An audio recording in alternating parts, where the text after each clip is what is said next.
Pied mille falche, 1,000 warm welcomes.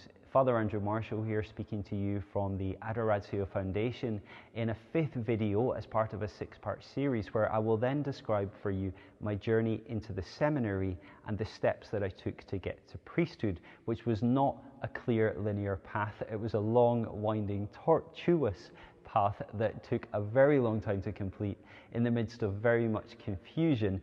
But it was a path whereby I could feel the presence of the Lord Jesus Christ the entire time, leading me forward.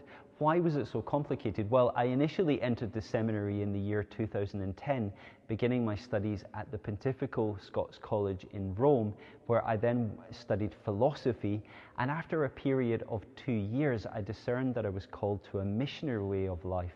So I spoke to a missionary congregation that were present in my home country, the Mill Hill Fathers, and asked if I could discern a vocation with them.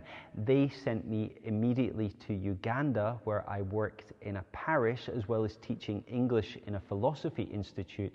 And after a period of a year there, being deeply enriched by the mission experience, I discerned that the Lord Jesus was calling me back to the Western world, because that was where the true mission field was.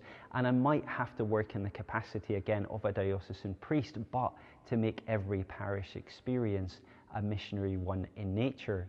I felt a tremendous peace when I was able to speak to my bishop, and he agreed to take me back to diocesan formation, and I was given the opportunity to study, this time in a different seminary, St. Mary's College, Oscott, a truly wonderful seminary that formed me into the priest that I am, got me to the point of ordination in 2018, where I was ordained on the feast of St. Peter and Paul. I was then given the opportunity after my ordination to go to Rome again to study biblical theology and to look deep into biblical languages, which is something that has set me up well for my mission here in the United States of America.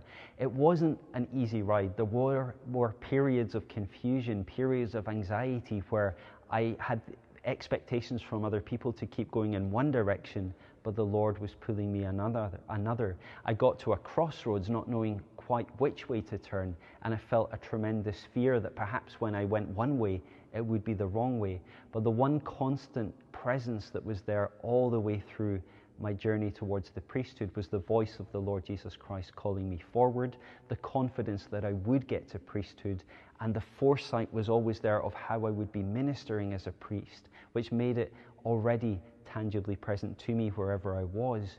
And I had that confidence to keep marching forward, knowing that everything I dreamt of doing would one day become possible.